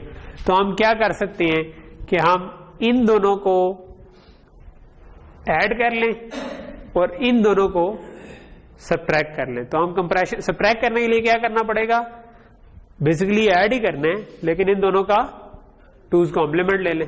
और 2's कॉम्प्लीमेंट कैसे लेते हैं कि फ्लिप करके 1 ऐड कर दें। तो हम ये कर सकते हैं कि इन दोनों को डायरेक्ट ऐड किया, इन दोनों का नॉट ले लिया, नॉट ले लिया तो ये सारी बिट्स इनकी फ्लिप हो गई, ठीक है। और फिर क्योंकि हमने इसका भी 1 ऐड करना था, इसका भी 1 ऐड करना था, 2's कॉम्प्लीमेंट पूरा करने के लिए फ्लिप के बाद 1 ऐड करना था, तो एक्चुअली दोनों मिलाकर 2 बन जाते हैं। तो 2 को भी हमने एज अ करेक्शन वेक्टर की तरह की चीज बना दिया, ठीक है। तो अब आप क्या करेंगे, एक कंप्रेशन ट्री बना दें जिसमें ये दोनों ऑपरेंड्स भी आ रहे हो, ये दोनों ऑपरेंड्स भी आ रहे हो, और ये दोनों ऑपरेंड्स जो हैं इनको आपने फ्लिप करके और साथ 2 ऐड कर दिया, तो ये दोनों सब्ट्रैक्ट हो जाएंगे, ये दोनों ऐड हो जाएंगे, और इसका जो रिजल्ट है उसका सिर्फ साइन देख लें। तो ये अगेन जब आपने एल्गोरिथम टू हार्डवेयर मैपिंग करनी है तो यू कैन डू दिस, ठीक है, कि आप वहां पर देख सकते हैं। तो सिस्टम डिजाइनर का काम क्या है कि ऐसी जगह आइडेंटिफाई करे जहां पर मल्टीपल एडर मल्टीप्लायर मर्ज होकर कंप्रेशन ट्री बना सकते। अगेन ये वाली चीज एफपीजीए के पॉइंट ऑफ व्यू से उतनी वो नहीं है इंटरेस्टिंग जितनी ये एसिक के पॉइंट ऑफ व्यू से, कि अगर आप एसिक बना रहे हैं, अपनी चिप बनाने जा रहे हैं, ठीक है, तो वहां पर आपने चूज करना है कि क्या कितने मल्टीप्लायर लगेंगे, कहां पे क्या सर्किट लगेगा, वहां पे जो जो आप सेविंग कर सकें वो इंपॉर्टेंट है। एफपीजीए पे आपके पास बने बनाए मल्टीप्लायर्स और एडर्स एग्जिस्ट करते हैं, तो वहां पर अगर आपके पास जगह है तो यू डोंट बॉदर, ठीक है। अगर आपके पास एडर मल्टीप्लायर पड़े हुए हैं सो आप उस एडर मल्टीप्लायर को कंप्रेशन ट्री बनाने के लिए बॉदर नहीं करते, क्योंकि जब आप कंप्रेशन ट्री करेंगे वो खुद एफपीजीए के लुकअप टेबल से मिलकर बनेगा, वो कोई और एरिया खाना शुरू हो जाएगा, तो वो उतना ऑप्टिमल नहीं बनेगा, ठीक है, अनलेस कि आप एफपीजीए के आर्किटेक्चर को थोड़ा सा समझे कि उसके लुकअप टेबल्स कैसे काम कर रहे हैं और उधर ऑप्टिमाइज करनी, उसकी अमूमन जरूरत नहीं पड़ती इतनी ज्यादा, ठीक है, क्योंकि आप जो कोर्स यूज कर रहे हैं वो ऑलरेडी ऑप्टिमाइज होती है, और अपना सर्किट जहां पर जिस तरह आपको एग्जाम जो असाइनमेंट मिली है एफएफटी वाली, तो उसमें आप एफएफटी का आर्किटेक्चर खुद नहीं बना रहे, बना बनाया इस्तेमाल करें, ठीक है, तो वो ऑलरेडी एफपीजीए पे ऑप्टिमाइज होगी कि क्या क्या करने की जरूरत है। तो नॉर्मली एफपीजीए से ज्यादा ये वाला इंटरेस्टिंग पार्ट हो जाता है जब आप एसिक पे जाते हैं और वहां पर फिर आप ये वाली ऑप्टिमाइजेशन करते हैं, ठीक है। यही चीज हो सकती है अगर आपके पास 2 नंबर ऐड हो रहे थे और आगे जो नंबर था उसके साथ आप मल्टीप्लाई करना चाह रहे थे, तो इस केस में हम क्या करना चाह रहे हैं कि OP2 और OP3 को ऐड करके OP1 से मल्टीप्लाई करके रिजल्ट निकालना चाह रहे हैं। लेकिन हमें पता है कि मतलब अगर इस तरह इंप्लीमेंट कर दें डायरेक्टली हार्डवेयर में, ये भी कर सकते हैं, एडर लगा दें मल्टीप्लायर लगा दें, तो ये पूरा CSA एक लगेगा और फिर इसके अंदर एक पूरा, अगर फास्ट चाहिए तो CSA लगाएंगे, फिर इधर आप एक पूरा मल्टीप्लायर लगाएंगे जिसमें पूरा कंप्रेशन ट्री प्लस CSA है, तो 2 CSAs लगेंगे, ठीक है। सो उसके बजाय हम क्या कर सकते हैं कि इसकी पार्शियल प्रोडक्ट्स जनरेट कर दें, तो इसकी जो भी पार्शियल प्रोडक्ट्स थी वो OP बेसिकली आप इसको रीराइट कर सकते हैं कि OP2 बेसिकली ये क्वेश्चन थी कि OP1 multiplied by OP2 plus OP3, लेकिन हम इसको इसके अंदर लेके जा सकते हैं ना, कि हम कह सकते हैं कि इसको इससे ही मल्टीप्लाई कर दो, इसको इससे ही मल्टीप्लाई कर दो, तो ये आपके पास OP1 into OP2 plus OP1 into OP3 है। सो इसका मतलब है कि OP2 की भी इसके साथ पार्शियल प्रोडक्ट जनरेट कर दो और OP1 की भी इसके साथ पार्शियल प्रोडक्ट जनरेट कर दो, यानी कि OP1 के साथ OP2 की भी जनरेट कर दो, OP3 की भी जनरेट। सो वो जो पार्शियल प्रोडक्ट जनरेट होंगी उनको कंप्रेशन ट्री से एक ही दफा गुजारा और आखिर में कैरी प्रोपेगेट एडर लगा दिया, तो अगेन ये आपकी कुछ ना कुछ रिडक्शन स्पीड में भी कर देगा और एरिया में भी कर देगा, ठीक है, ठीक है। इसी तरह मल्टीपल जो मल्टीप्लिकेशन हैं उनको भी हम इस तरह कर सकते हैं, ठीक है, कि आप multiple level of compression trees बना दें, ठीक है, ओके। सो ये हमारा काइंड ऑफ चैप्टर खत्म हो गया और हम अगला चैप्टर करना चाह रहे हैं, ठीक है, ओके। सो अगला बिल्कुल रिलेटेड टॉपिक है, वो है मल्टीप्लायर लेस मल्टीप्लिकेशन, ठीक है, multiplier less multiplication bye constants, ठीक है। सो अभी तक जो हम मल्टीप्लायर पढ़े थे वो दो वेरिएबल्स को मल्टीप्लाई करता था, ठीक है। तो दो नंबर्स थे आपके पास जिनको आप आपस में मल्टीप्लाई करना चाह रहे थे, लेकिन बाज़ का आपने कांस्टेंट से मल्टीप्लाई करना होता है, ठीक है। फॉर एग्जांपल अगर आप कोई FIR फिल्टर है, ठीक है, सो FIR फिल्टर आप लोगों ने पढ़ा होगा सिग्नल सिस्टम में या DSP में कि finite impulse response filter FIR filter कहलाता है, कि जिसमें आपके पास एक फिक्स्ड उसके वेट्स होते हैं जिनके साथ आप एक सिग्नल को मल्टीप्लाई करते हैं। सो यानी सिग्नल आपके पास एक एक सैंपल करके आ रहा है, तो एक सैंपल को आप मल्टीप्लाई करेंगे, उससे एक पुरानी वैल्यू को किसी और नंबर से मल्टीप्लाई करेंगे, उससे एक पुरानी को किसी और से करेंगे, एंड सो ऑन। तो वो जो नंबर जिनसे मल्टीप्लाई करना है वो फिक्स्ड होते हैं, ठीक है, और उनको फिर आपस में ऐड करके एक वैल्यू निकालेंगे और यही काम करेंगे। सो फिल्टरिंग से आपकी मतलब ऑडियो, तो आप जिस तरह ऑडियो सुन रहे हो तो वो जो इक्वलाइजर होता है वो जनरली हम उसके फिल्टर्स को एडजस्ट कर रहे होते हैं, ठीक है। यानी समझे कि हम उसके फ्रीक्वेंसी डोमेन में हम कह रहे होते हैं, अगर हाई वाली वैल्यूज को करें, हाई फ्रीक्वेंसीज को हम इनहेंस करेंगे तो हमें थोड़ी सी वो छनकार सी आना शुरू हो जाएगी उसके अंदर, ठीक है। अगर हम उसकी लो फ्रीक्वेंसीज को करेंगे तो ड्रम्स ज्यादा जो है वो आपको बीट उसकी ज्यादा सही जो, तो लोअर फ्रीक्वेंसीज जो ग्रेव साउंड्स हैं वो इनहेंस हो जाएंगी। मर्दों की आवाज ग्रेव साउंड्स होती है, उनमें ज्यादा लोअर फ्रीक्वेंसी कंटेंट होता है, और औरतों की थोड़ी श्रिल होती हैं तो वो श्रिल साउंड्स जो है वो हायर फ्रीक्वेंसी। सो वो FIR फिल्टर वो काम करता है और बेताशा इस्तेमाल होते हैं FIR फिल्टर के और FFTs के, इसीलिए आपको असाइनमेंट FFT की दिया। मैं सोच रहा था FIR की भी दे दूं, लेकिन वो फिर आगे देखेंगे कि अगर देनी FFT हो गई तो FIR भी बिल्कुल उसी तरह से आप एग्जाम असाइनमेंट कर पाएंगे। तो अब खैर मैं शुरू तो दूसरी जगह से हुआ था कि कहाँ पर यूज हो रहे हैं, जहाँ पर इक्वलाइजर जहाँ पर यूज, ठीक है। वैसे इससे मुझे एक साइड टॉपिक याद आया कि वो एक आपने पिछले दिनों एक ऑडियो चल रही थी, वो सुनी थी, क्या उसमें था, भूल गया मुझे, दो थी वो बंदे, दो सुने ना तो उनको डिफरेंस नहीं देता। मतलब हमारे घर में भी इसके ऊपर ना ये मैंने अपने बहन भाइयों का जो ग्रुप है उस पर शेयर की, मैंने कहा इसको सुन के बताएं कि आपको क्या सुनाई देता है। तो लैनी एक था या एक और था, दो डिफरेंट आवाजें थी, वो आप दो बंदे सुने, वो एक बंदा मानता ही नहीं है कि यार दूसरे को ये सुनाई दे सकती है। मैंने सुनी, मुझे आवाज सुनाई दी, मैंने कहा यही आवाज है, अपनी बेगम को सुनाई, उसने कहा नहीं नहीं ये तो ये है। तो मैंने कहा शायद पता नहीं बेगम है इस वजह से कर रही है कि वो बेगम उमन जो मियाँ कह दे उसके ऑपोजिट ही। तो वो एक्चुअली फिर मैंने अपनी बहन को सेंड की, उसने भी उसकी तायद की, भाई को सेंड की, उसने मेरी तायद की, तो फिर बच्चों को सुनाई तो उनमें भी हर एक को अलग अलग। तो वो एक्चुअली था ये कि उस के अंदर दो वॉइसेस मर्ज हुई थी, और अगर आप उसको लो पास काइंड ऑफ फिल्टर करें तो आपको एक और आवाज सुनाई देगी, और अगर हाई पास फिल्टर करें तो आपको कोई और आवाज सुनाई देगी।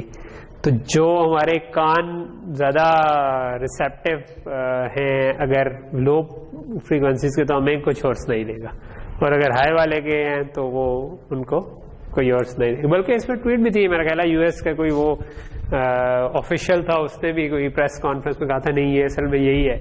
तो एनीवे इस तरह की एक वीडियो, एक इमेज भी है, जो एक ड्रेस है, मेरा ख्याल है वो ब्लू या कलर का है, जिसको कुछ लोगों को वो ब्लू नजर आता है, कुछ लोगों को वो गोल्डन नजर आता है। आपको बंदा कहता है गोल्डन और ब्लू में कहाँ से कोई करीब की भी बात नहीं है।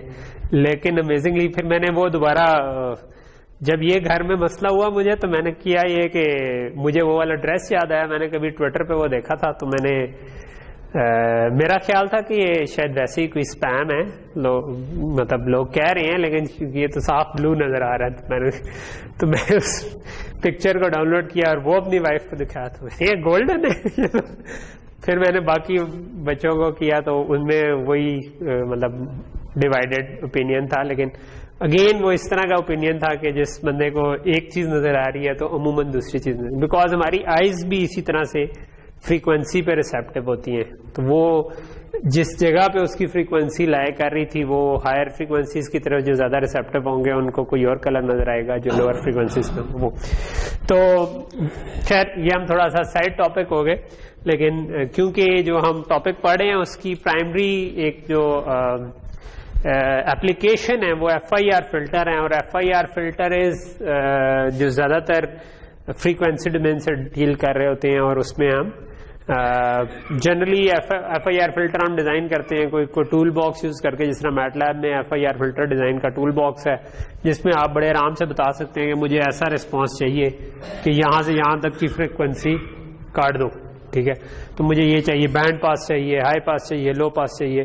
तो फिल्टर डिजाइन टूल बॉक्स में आप उसका रिस्पॉन्स डिटेक्ट कर ले बता देते हैं, और फिर कुछ उसकी फिक्स टेक्निक्स हैं जो कि टूल बॉक्स आपको कहेगा जो मर्जी आप चूज कर लें, उसकी बेस पे वो आपको टैप्स निकाल के दे देगा, यानी कुछ कॉन्स्टेंट्स बता देगा, ठीक है, कि ये वाले कॉन्स्टेंट्स हैं, ये आपका लेट्स से 128 टैप्स का या 16 टैप्स का या 32 टैप्स का फिल्टर बन गया। इनको फिल्टर टैप्स कहते हैं। और एंड पे हम करना ये चाह रहे होंगे कि हमारे पास जो सिग्नल आ रहा है, लेट्स से हमने कोई एनालॉग टू डिजिटल कन्वर्टर से अपनी आवाज ही कैप्चर की हुई है, तो हम उसको लेट्स से अगर 3 टैप्स का फिल्टर है तो हम चाहेंगे कि इसको एक टैप से मल्टीप्लाई करूं, इससे एक पुरानी वैल्यू को एक और से मल्टीप्लाई करूं, इससे 2 पुरानी, चलो 4 टैप का कर लेते हैं, ठीक है, और इसको किसी और से करूं, तो ये मेरे पास H0 है, ये H1 है, ये H2 है, ये H3 है, और इन सब को आपस में मैं ऐड कर दूं, ठीक है। सो ये मेरे पास हर साइकिल में लेट से एनालॉग टू डिजिटल कन्वर्टर से आ रहा है डाटा। तो कंसेप्चुअली ये काम हम करना चाह रहे हैं, ठीक है। प्रैक्टिकली हम इसकी थोड़ी बहुत इसको तोड़ मरोड़ के फास्ट कर लेते हैं, क्योंकि यहाँ पर बहुत सारे मल्टीप्लायर, एक मल्टीप्लायर और एडर सीरीज में आ रहा है और बहुत सारे मल्टीप्लायर लग रहे हैं, लेकिन मल्टीप्लायर तो लगेंगे, यानी कि अगर हमें हर साइकिल में चाहिए, लेकिन हम इसको थोड़ा सा फास्ट कर सकते हैं। सो ये काम अमूमन के लिए फिल्टर ये होता है, ठीक है। सिर्फ फर्क ये होता है कि टैप्स ज्यादा कम हो सकते हैं। तो इक्वलाइजर बेसिकली ये काम कर रहा होता है, ठीक है। इक्वलाइजर ने पहले से प्रीसेट होते हैं कि मैं फ्रीक्वेंसी डोमेन में डिफाइन करूंगा, उसके हिसाब से जो टाइम डोमेन में टैप्स बनेंगे वो क्या बन रहे होंगे, और वो टैप्स जो है ना वो चेंज हो रहे होते हैं, ठीक है। तो वो आप उनको ऊपर नीचे करेंगे तो वो रन टाइम पे वो कैलकुलेट उसके हिसाब से। तो ये आप खुद भी कर सकते हैं, यानी कि एक एज अ फन एक्सरसाइज, आप सिस्टम डिजाइन से रेलेवेंट नहीं है, लेकिन आप शौकिया अगर करना चाहें तो सिग्नल सिस्टम या डीएसपी से रेलेवेंट है कि आप एक छोटा सा इक्वलाइजर खुद से बनाने की कोशिश करें। मैटलैब में साउंड रिकॉर्ड करना ही बहुत इजी है और इसको प्ले करना भी बहुत इजी है। आप रिकॉर्ड करके एरे आपके पास आ जाएगी, अपनी मधुर आवाज रिकॉर्ड करें और उसके ऊपर कोई फिल्टर अप्लाई करें कि मैटलैब का टूल बॉक्स से हाई पास करके देखें, हाई पास पे देखें आपकी आवाज पे क्या फर्क पड़ता है, लो पास करके देखें उससे क्या पड़ता है, बैंड पास करके देखें, फिर मिक्स एंड मैच करके देखें कि अच्छा अगर मैं कोई आगे पीछे इसको थोड़ा सा ऊपर थोड़ा सा नीचे करूं तो क्या होता है। और सो बेसिकली अगर आप जो इक्वलाइजर के की वेट्स आप रखना चाह रहे हैं, अगर आप उसका इनवर्स फोरियर ट्रांसफॉर्म ले लेंगे तो आपके पास फिल्टर टैप्स आ जाएंगे, ठीक है। क्योंकि आप फ्रीक्वेंसी डोमेन में हैं तो आप जो चाह रहे हैं करना उसका आप अगर इनवर्स फोरियर ट्रांसफॉर्म ले लेंगे तो आपके पास टाइम डोमेन में आ जाएगा, और टाइम डोमेन में आ जाएगा तो वो टैप्स होंगे। ऑब्वियसली वो टैप हो सकता है ज्यादा हो कम हो, तो आप उसको एक खास लेवल से कम आगे के जो हैं वो इग्नोर कर सकते हैं, तो आपको मे भी उतना अच्छा रिस्पॉन्स ना हो, लेकिन किसी हद तक कोई आ जाएगा। It's always worth trying. मेरे ज़हन में हमेशा से पिछली दफा भी इस कोर्स में था, लेकिन इस दफा भी है, लेकिन मैं शायद करूँ ना वो ये है कि मेरा ख्याल था कि इसको ना हमें ज़ेबो के ऊपर ट्राई करना चाहिए, क्योंकि ज़ेबो के ऊपर ऑडियो की इनपुट आउटपुट दोनों चीज़ें हैं। सो मेरा ख्याल है कि सिंपल ये जो हम आप जो असाइनमेंट कह रहे हैं जिसमें आप FFT कर रहे हैं उसके साथ अगर एक FIR भी लगा दें तो बेशक इनवर्स फोरियर ट्रांसफॉर्म किसी तरह इनपुट ले लें और मतलब हम वो सॉफ्टवेयर से कंट्रोल कर सकें, कंप्यूटर के ऊपर हम इक्वलाइजर बनाएं, बेशक वहां से फोरियर ट्रांसफॉर्म लेकर इनवर्स फोरियर उसके टैप्स नीचे किसी ब्लॉक रैम में लिखवा दें और उससे फिल्टर करवाते रहें, ठीक है, या फिल्टर को कन्फिगर कर देंगे भाई तुम्हारे टैप्स क्या हैं। तो it can be a project. और मुझे टाइम खुद नहीं मिला, वरना मैं इसका एक डेमो सा मैं चाह रहा था कि मैं भी हो सकता है अगली दफा कभी पढ़ाया तो मैं क्लास में ये कर ही लूँ, या अगर टाइम मिल गया तो शायद कर ही लूँ, ठीक है। ओके, सो ये पूरी जो हमारे 10-15 मिनट थे ये हम अपने टॉपिक से ऐड किए, बट बैकग्राउंड आप लोगों को कुछ समझ आ गया कि क्या है। सो इस कहानी में जो मैंने मिटा दी है वो बताना यह था कि वो जो मल्टीप्लायर के साथ H0, H1, H2, H3 लिखे थे, कई दफा वो फिक्स टैप्स होते हैं, ठीक है। क्योंकि ये सिर्फ आवाज के लिए नहीं है। अगर कोई कम्युनिकेशन सिस्टम है, मैं रिसीवर बनाना चाह रहा हूं और मैंने लेट से मैं रडार का रिसीवर बना रहा हूं, तो आई ऑलरेडी नो कि मैं इस फ्रीक्वेंसी पे मैं ऑपरेट कर रहा हूं। सो उस फ्रीक्वेंसी को अगर मैंने फिल्टर आउट करना है बैंड से, तो I already know the taps, मुझे क्या टैप्स चाहिए, तो इट्स कांस्टेंट, ठीक है। फॉर मी कम्युनिकेशन सिस्टम है, मुझे पता है कि मैं ये बैंड रिसीव कर रहा हूं, ठीक है। अनलेस कि वो ट्यूनेबल रेडियो, उसमें आपको ये चेंज करने पड़ेंगे। लेकिन अगर ट्यूनेबल नहीं है और आपने फिक्स कहा है कि भाई मेरे पास एक रेडियो सेट है जिससे मैं आपसे बात करूंगा और वो इतने मेगाहर्ट्ज पे चलता है, तो आई ऑलरेडी नो कि यार इसकी क्या फ्रीक्वेंसी है। उस फ्रीक्वेंसी के आसपास मुझे उतना बैंडविड्थ जितनी मैं उसके ऊपर ट्रांसमिट कर सकता हूं, यानी कितना फ्रीक्वेंसी बैंड चाहिए ये डायरेक्टली प्रोपोर्शनल होता है कि मुझे कितना डाटा रेट चाहिए, ठीक है। तो अगर आप कोई हाई डेफिनेशन वीडियो भेजने चाह रहे हैं वो बढ़ जाएगा, अगर आप सिर्फ ऑडियो भेजने चाह रहे हैं तो घट जाएगा, ठीक है। तो कंप्रेस कर लेंगे ऑडियो को और घट जाएगा। तो वो बैंड फिल्टर आउट में करना चाहता हूं, तो मैं आई can make a band pass filter, but in cases में आई ऑलरेडी नो कि वो जो फिल्टर है उसके जो टैब्स हैं वो क्या है। तो अगर मुझे पहले से पता हो कि फिल्टर के टैब्स क्या हैं और मैं अपनी आईसी लेट से बनाने जा रहा हूं, तो मैं क्या वहां पर मल्टीप्लायर को अवॉइड कर सकता हूं या मिनिमाइज कर सकता हूं मल्टीप्लायर को। तो ये बेसिकली हम देखना चाह रहे हैं आज के टॉपिक, ठीक है। So in many algorithms large percentage of multiplications are constants, कि कांस्टेंट से मल्टीप्लाई कर रहे होते हैं, और जनरल पर्पस मल्टीप्लायर की कम्प्लेक्सिटी रिक्वायर्ड नहीं होती। तो हम सिर्फ उस जगह की पार्शियल प्रोडक्ट जनरेट कर सकते हैं। कांस्टेंट से मल्टीप्लाई करेंगे तो उस कांस्टेंट में जीरोस भी हैं और वंस भी हैं, तो जो जीरोस हैं उनसे मल्टीप्लाई होगा तो जीरो ही आना था। तो जनरल पर्पस मल्टीप्लायर में तो वो बिला वजह उस पार्शियल प्रोडक्ट को ऐड कर रहा है। तो हम कंप्रेसर इस हिसाब से बना सकते हैं कि जहां जहां पर 1 आ रहे थे सिर्फ उसके लिए कंप्रेसर बने, ठीक है। और दूसरा हम काम ये कर सकते हैं कि किसी तरह उन वंस को भी रिड्यूस कर दें, ठीक है। तो वंस को रिड्यूस करने के लिए हमने क्या पढ़ा था थोड़ी देर पहले, स्ट्रिंग प्रॉपर्टी, ठीक है। तो स्ट्रिंग प्रॉपर्टी अगर हम किसी नंबर पे अप्लाई कर दें तो जो रिजल्टेंट नंबर होता है उसको हम कहते हैं कि ये कैनोनिक साइन डिजिट फॉर्म में। तो अगर हम कैनोनिक साइन डिजिट फॉर्म में ले आएंगे ना, तो हमारी वो पार्शियल प्रोडक्ट्स भी रिड्यूस हो जाएंगी, ठीक है।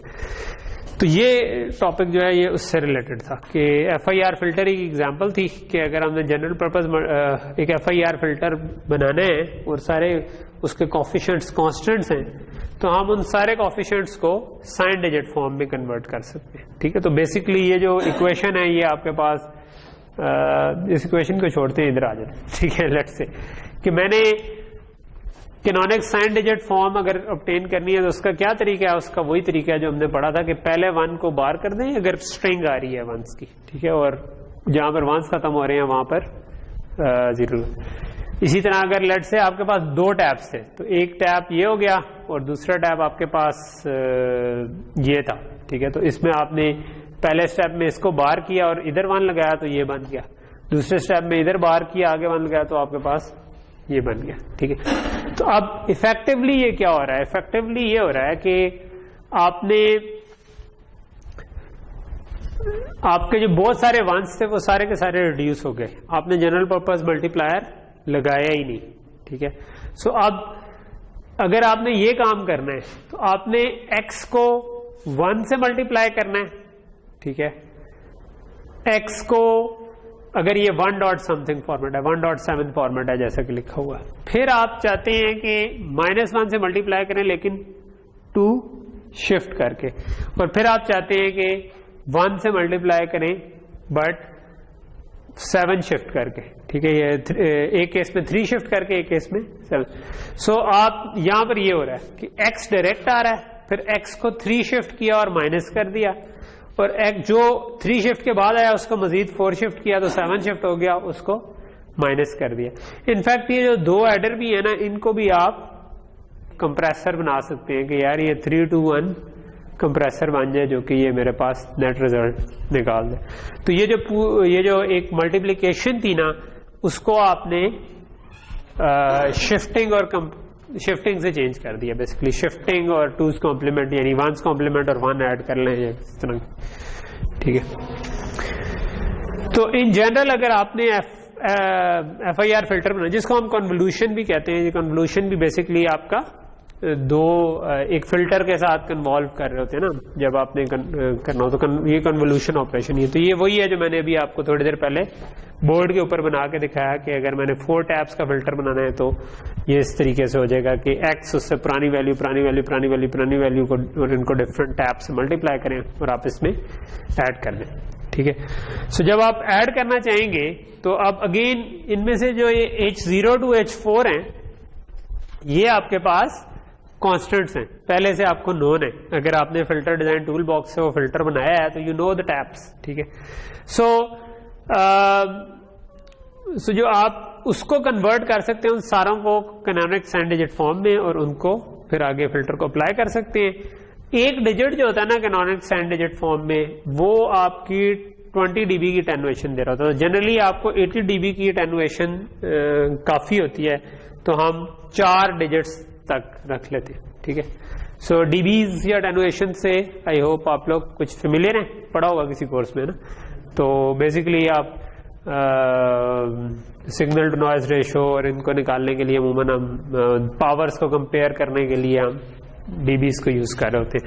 तो जो फिल्टर की परफॉर्मेंस है वो आप अमूमन देख रहे होते हैं कि अच्छा स्टॉप बैंड में ये एक्चुअली 0 हो जाना चाहिए ना।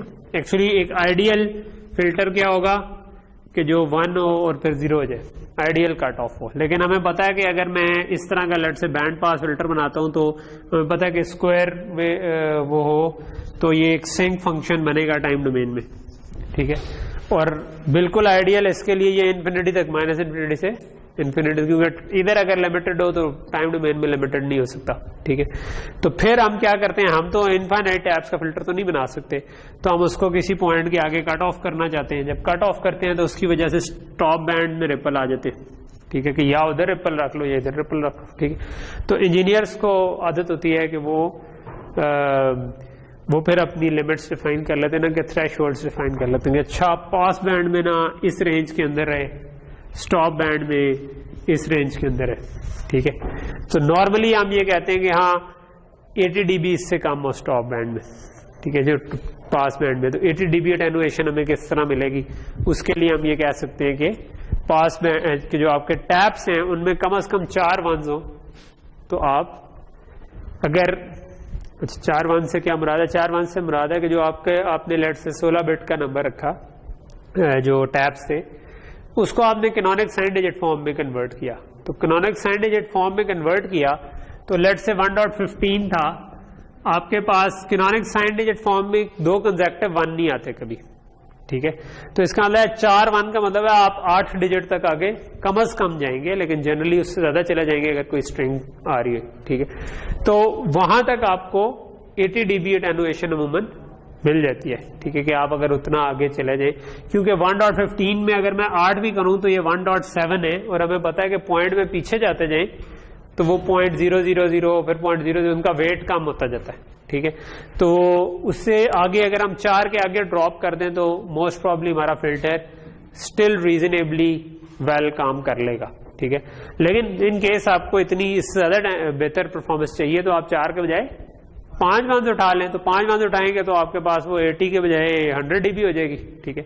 तो ये आपके पास रफली ये कैलकुलेट करने के लिए, क्योंकि इंजीनियर्स जो हैं वो इस किस्म की कैलकुलेशन करके हम लोग डिसीजन ले रहे होते हैं ना क्या करना है। सो ये अब एग्जांपल एक आ गई कि हमारे पास नंबर था, इसको खैर हम साइन डिजिट फॉर्म की तो इतनी कर चुके हैं कि यानी कि वो स्ट्रिंग प्रॉपर्टी की के ये रिडंडेंट लग रही होगी कि पहले 1 को बाहर किया, इधर 1 डाल दिया, ठीक है, तो 2 के बाद 1 आया, फिर ये 2 1 थे तो इसको बाहर किया तो ये आपके पास अगले 2 1 0 हो गए, इसको 1 किया तो ये अगेन बन जाएगा। तो ये आपके पास टोटल ये कैनोनिक साइन डिजिट फॉर्म में आ जाएगा नंबर, ठीक है।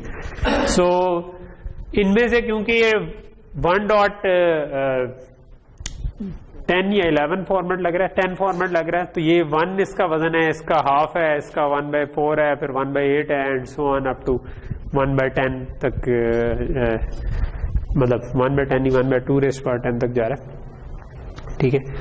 तो कैनोनिक साइन डिजिट फॉर्म में फिर आप ना ये करते हैं कि आपके पास जो हमने वो मल्टीप्लायर बनाया था ना, कि ये तो x ऑफ n जो आ रहा था आपके पास, वो तो आपने 4 दफा रजिस्टर किया क्योंकि पुराने वाले से करना था, लेकिन जिससे मल्टीप्लाई करना था वो आपके पास, अब आपने उसके 4 वंस रख लिए, ठीक है। उसके टैप्स को उठाया, टैप्स को कैनोनिक साइन डिजिट फॉर्म में कन्वर्ट किया, उसमें जो लीस्ट सिग्निफिकेंट को छोड़ा, मोस्ट सिग्निफिकेंट से उठाना शुरू किए, और 4 वंस आपने अपने पास रख लिए। उन 4 वंस के हिसाब से आपने पार्शियल प्रोडक्ट जनरेट कर दी, ठीक है। सो उनमें हो सकता है किसी का 2's कॉम्प्लीमेंट लेना पड़े, किसी का ना लेना पड़े, क्योंकि -1 भी आ सकता है उसमें। जब CSD में आते हैं तो ये जो बार जिनके ऊपर आ रहा है ये माइनस है, तो जहां पे 2's कॉम्प्लीमेंट लेना है वहां पर आपने ऑब्वियसली फ्लिप करना है और साथ 1 ऐड भी करना है, ठीक है। तो आपने जो भी वो मल्टीप्लीकेशन करनी है, एंड पे आपके पास कुछ इस तरह होगा ना कि आपने कितना उसको शिफ्ट करना है, फ्लिप करना है या नहीं करना, ठीक है। और फिर आपने साइन एक्सटेंड करना है, ठीक है। साइन एक्सटेंड करना, साइन भी प्री नोन है इस केस में, क्योंकि 1 है या 0 है, तो इस केस में हमें ऑलरेडी, क्योंकि ये कांस्टेंट है तो हमें पहले से पता है कि उसकी ये वाली बिट 1 आ रही थी या 0 आ रही, तो इसको हमने ऐड करना है, तो इसको कंप्रेस किया जा सकता है, ठीक है। तो इफेक्टिवली आपके पास जो बनेगा ना इसका आर्किटेक्चर, वो ये बन जाएगा कि आपने इनपुट ली, उसको जितने टैप से उतनी दफा डिले किया, या उससे कम दफा, क्योंकि आप इधर से भी उठा सकते हैं, और फिर आपने ना ये जो है ये शिफ्ट और फ्लिप, ठीक है। हो सकता है किसी को फ्लिप करना पड़े, किसी को ना करना पड़े, ठीक है। तो डिपेंड, अगर 1 ही रखना था तो वही रखा, नहीं तो शिफ्ट करना था शिफ्ट किया, -1 था तो फ्लिप भी कर दिया, ठीक है। तो ये आपके पास सारे के सारे इस तरह से आ जाएंगे, ठीक है। अच्छा, जो साइन एक्सटेंशन थी वो भी हम अमूमन ये नहीं करते कि इसके साइन एक्सटेंड करके उनको ऐड कर दिया। आप कहते हैं कि इसके साइन एक्सटेंड करके जो चीज वंस बनते थे, प्लस इसके जो साइन एक्सटेंड करके वंस बनते थे, प्लस इसके जो बनते थे, प्लस इसके जो बनते थे, प्लस जो कॉम्पनसेशन के लिए हमें वो 2's कॉम्प्लीमेंट के लिए 1 ऐड करने थे, उन सब को ऐड कर दो, ठीक है। उन सब को ऐड करके जो एक नंबर आएगा उसको ग्लोबल करेक्शन वेक्टर के तौर पर हम इसमें ऐड कर देंगे कि हाँ ठीक है, ये एंड पे हम कॉम्पनसेट कर देंगे जो एरर इसकी वजह से आना था, और वो करेक्ट होके आपस में ऐड हो जाएगी। सो अब आपने kind of multiplier he avoid, जो आपके पास 1 2 3 4 मल्टीप्लायर लग रहे थे, उसके बजाय आपने कंप्रेशन ट्री एक ही लगाया और वो मल्टीप्लायर पूरे का पूरा अवॉइड हो गया, ठीक है। और एंड पे हमने जो 2 पार्शियल प्रोडक्ट्स निकलेंगी उनको अपना जो भी कैरी प्रोपगेटेड है, जो कंडीशनल सम भी हो सकता है या कोई और भी हो सकता है, उसको यूज कर लिया, ठीक है। सो ये खैर एक पेपर के किसी वो है जिसमें एक बंदे ने एक पूरा h of n निकाला हुआ है, उसको राउंड करके और उसको कैनोनिक साइन डिजिट फॉर्म में फिर उसके सारे उसको करके निकाला हुआ, ठीक है। सो यहां तक चीज क्लियर होगी, ओके। सो ये तो हमारा था काइंड ऑफ FIR फिल्टर की एग्जांपल और कैनोनिक साइन डिजिट की। व्हाट इफ के हमारा IIR फिल्टर हो। IIR फिल्टर समझते हैं? IIR फिल्टर होता है जिसमें आपका फीडबैक भी होता है, ठीक है। सो जो फाइनाइट इंपल्स रिस्पॉन्स वाले होते हैं वो उनमें हमेशा फीड फॉरवर्ड पाथ होता है, ठीक है। यानी जो हमने पिछला पढ़ा था उसमें आप अपनी आउटपुट की पुरानी वैल्यू नहीं उठा रहे, आप इनपुट को डिले करते जा रहे हैं, इनपुट की पुरानी वैल्यू तो उठा रहे हैं लेकिन आउटपुट की पुरानी वैल्यू नहीं उठा रहे। ये वाला जिस तरह केस है कि आपके पास x of n आ रहा है और आपने जो लास्ट आउटपुट थी उसका एक पुरानी वैल्यू उठाई, उसको मल्टीप्लाई किया और उसमें ऐड कर दिया x of n में, और आपके पास आउटपुट आते। सो नो, ये एक सिंगल टैप का IIR फिल्टर है, ठीक है। फर्स्ट ऑर्डर IIR फिल्टर कहते हैं कि जिसमें सिर्फ एक डिले आ रहा है। अगर सेकंड ऑर्डर हो तो एक से ज्यादा डिले भी आ सकते, ठीक है। तो यही वाले ये जो अभी तक अगर मैं समराइज करूं तो हम कंप्रेशन ट्रीज को जो हमने पढ़ा मल्टीप्लायर के लिए था, लेकिन हम उसको जनरल तरीके से नंबर्स को ऐड करने के लिए यूज कर रहे हैं, फिल्टर्स को ऑप्टिमाइज करने के, कांस्टेंट के से मल्टीप्लाई करने के लिए। और दूसरा कॉन्सेप्ट था कैनोनिक साइन डिजिट फॉर्म का। सो 2 मेन कॉन्सेप्ट थे जो कि हम यूज किए जा रहे हैं जिससे हमारी चीजें इंप्रूव हो रही है। कहां पे कंप्रेशन ट्री लग सकता है, कहां पर कैनोनिक सेंड डिजिट फॉर्म। सो उस बाकी हमने उसके डिफरेंट केसेस पढ़े हैं कि अच्छा अगर इस तरह से ऐड हो रहा हो, अगर ग्रेटर देन आ जाए, अगर ऐड और मल्टीप्लाई हो रहा हो तो क्या हो सकता है। तो ये FIR फिल्टर भी उसी की एक एग्जांपल है। सो ये जो सारी एग्जांपल्स हैं ये एक ही चेन की कड़ी है कि मतलब आपको अगर compression tree plus canonic signed digit form clear हो गया तो you can actually apply in all these situations. So अभी ये वाली जो सिचुएशन है इसमें हमारे पास फीडबैक आ रहा है, ठीक है। Feedback is also a good example of के जहां पर जिसकी वजह से हम 1.15 यूज करते हैं, क्योंकि अगर हम इधर 1.15 ना यूज कर रहे हो तो क्या होगा कि ये मल्टीप्लाई होगा तो उसकी बिट्स बढ़ जाएंगी, ये लेट्स से 3 डॉट्स समथिंग बन गया, लेकिन अगली दफा जब घूम के आएगा तो वो 3 के बजाय 6 हो जाएगा और अगली दफा तो 1.15 में आप हमेशा लोअर बिट्स को थ्रो अवे करते रहते हैं और ऐड किए जाते हैं। तो ये 1.15 ऐसी जगहों पर फायदेमंद रहता है कि वो हमेशा मल्टीप्लाई होकर आपके पास दोबारा 1.15 में कन्वर्ट हो सकता होता। तो अगर इस किस्म का सिस्टम था तो इसमें अब आपके पास अगेन एक मल्टीप्लायर और एक एडर आ रहा है। तो जब मल्टीप्लायर और एडर आ रहे हो तो वहां पर हम क्या कर सकते हैं, हम ये कर सकते हैं कि क्योंकि हमें पता है कि मल्टीप्लायर के अंदर भी एक एडर होता है तो हम बजाय कंप्रेशन और अगर अपनी आईसी बनानी है, क्योंकि FPGA है फिर तो मल्टीप्लायर को हम तोड़ नहीं सकते दरमियान से, लेकिन अगर अपनी आईसी बनानी है तो हम उसको कंप्रेसर को अलग कर सकते हैं। So what we can do is कि इसका डिले काफी होगा, यानी इस सिस्टम को अगर मैं चलाऊंगा तो ये थोड़ा सा स्लो चलेगा बिकॉज इसका जो भी क्लॉक होगा उसमें एक मल्टीप्लायर प्लस एडर का डिले आ रहा है। तो इधर से इधर तक वैल्यू आने में टाइम लगेगा कि ये मल्टीप्लिकेशन भी हो जाए, एडिशन भी हो जाए।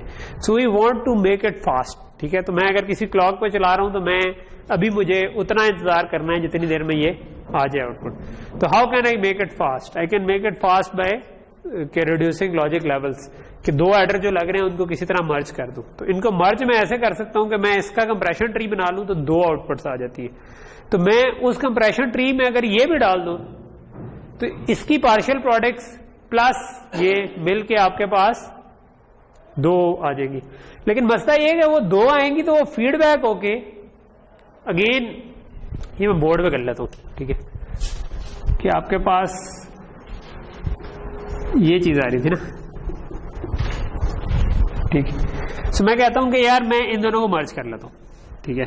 सो ये जो आ रहा था ना, इसने एक किसी नंबर से मल्टीप्लाई होना था, तो वो जो पार्शियल प्रोडक्ट्स बन रही थी ना उन सब को मैं इस एडर को भी साथ मिला लेता हूं, ठीक है। तो ये आपके पास h ऑफ जो भी था 0 और ये नंबर आ रहा था, इससे जो मिल के पार्शियल प्रोडक्ट्स बननी थी प्लस ये, तो ये आपका कंप्रेशन ट्री बन गया। लेकिन इसकी आउटपुट तो 2 आ रही थी, ठीक है। या तो हम इसके आगे एडर लगाए, ठीक है, सो अगेन एक एडर का डिले तो आ जाएगा। मैं कहता हूं मैं वो एडर का डिले भी नहीं बर्दाश्त करता, तो फिर क्या करूं? फिर इसका मतलब है कि मुझे ये पार्शियल सम और पार्शियल कैरी आएंगे, ठीक है। सो इस पार्शियल सम और पार्शियल कैरी आए तो इसका क्या मतलब हुआ कि मैं इस पार्शियल सम को भी H0 से मल्टीप्लाई कर दूं, पार्शियल कैरी को भी H0 से मल्टीप्लाई कर दूं, तो मेरे पास बेसिकली ये दोनों के पार्शियल प्रोडक्ट्स जनरेट कर दूं मैं। इसकी वजह से भी जो जनरेट हो रही है, इसकी वजह से भी, प्लस ये भी जो आ रहा है, इन सब का एक ही कंप्रेसर बना दूं। वो कंप्रेसर बना दूं तो ये चलता रहेगा और मेरी आउटपुट जो है ना वो पार्शियल सम और पार्शियल कैरी बाहर आ जाएगी। फीडबैक पाथ में एक मसला ये होता है कि आप इसको पाइपलाइन नहीं कर सकते, ठीक है। पाइपलाइन करने का मुराद है कि अगर कोई चीज ज्यादा टाइम ले रही हो ना, अगर मेरे पास एक मल्टीप्लिकेशन थी, फिर एडिशन थी और यहाँ पे रजिस्टर लगा हुआ था, तो मैं इसको तेज करने के लिए कर सकता हूं कि मैं यहाँ पे भी रजिस्टर लगा दूं। तो उससे क्या होगा कि आउटपुट तो 2 साइकिल बाद आएगी, लेकिन क्लॉक आपका तेज हो सकता है। क्लॉक इसलिए तेज हो सकता है कि आप लेट से कि यहां पर भी कोई रजिस्टर था कि अब आपको इतना टाइम चाहिए जिसके बाद आप नया क्लॉक दे सकते हैं, क्योंकि ये मल्टी एडर तो उससे कम ही टाइम ले रहा होगा। तो पाइपलाइनिंग हमने नहीं पढ़ी, लेकिन मैं अभी थोड़ा सा आगे जाके आपको पढ़ाऊंगा। लेकिन बेसिकली पाइपलाइनिंग में आप ये कर सकते हैं कि आप 2 साइकिल बाद आ जाएगा। तो फीड फॉरवर्ड पाथ में पाइपलाइन करना मसला नहीं होता। फीडबैक पाथ में हम कहीं पे दरमियान में एक्स्ट्रा रजिस्टर लगाते हैं तो वो उसका रिस्पॉन्स ही चेंज होता है, वो सिस्टम ही कुछ और बन जाता है। तो फीडबैक पाथ में हम पाइपलाइन नहीं कर सकते। तो पाइपलाइन नहीं कर सकते, लेकिन ये काम तो कर सकते हैं ना, क्योंकि ये हमने नया रजिस्टर दरमियान में नहीं लगाया, ये पार्शियल सम और पार्शियल कैरी को ही कर रहा है स्टोर। तो ये मैंने ये नहीं किया कि इनके दरमियान में एक और रजिस्टर लगा दिया हो या आधा काम करके आधा, तो वो नहीं किया। तो ये ठीक काम करेगा, इसमें हमने कोई पाथ नहीं किया, लेकिन और हमारा पूरे का पूरा इसके अंदर से जो आपका कैरी प्रोपेगेट एडर था वो निकल ही गया बीच में, ये पूरा कंप्रेशन ट्री है सर, ठीक है, बड़ा कंप्रेशन ट्री है। ऑब्वियसली अब दो मल्टीप्लिकेशनें हो रही हैं, तो अगर ये ज्यादा बिट्स थी तो ये मल्टीप्लाई होकर आपके पास, अगर ये कांस्टेंट था 4 डिजिट रखे हुए थे हमने, तो ये आपके पास 4 ये थे 8 बन गया ना, तो 8 पार्शियल प्रोडक्ट्स इसकी होगी 9 ये होगी, तो ये 9 to 2 कंप्रेसर बन गया, ठीक है। हाँ 9 to 2 कंप्रेसर बन गया, ठीक है। तो ये आपने कंप्रेस किया तो ये कर दिया, लेकिन इससे आगे वाला पाथ तो फीड फॉरवर्ड है। इधर मैं बेशक रजिस्टर लगा दूं, ठीक है, और इस रजिस्टर लगाने के बाद इन दोनों को आपस में एडर से गुजार दूं, तो अब मसला नहीं है, क्योंकि फीडबैक पाथ में मैंने चेंज नहीं किया, लेकिन फीड फॉरवर्ड पाथ में मैं चेंज कर सकता हूं, ठीक है। आई थिंक का टाइम होने वाला है ना, चलो 2 मिनट रह गए, ठीक है, काम आने इधर होंगे।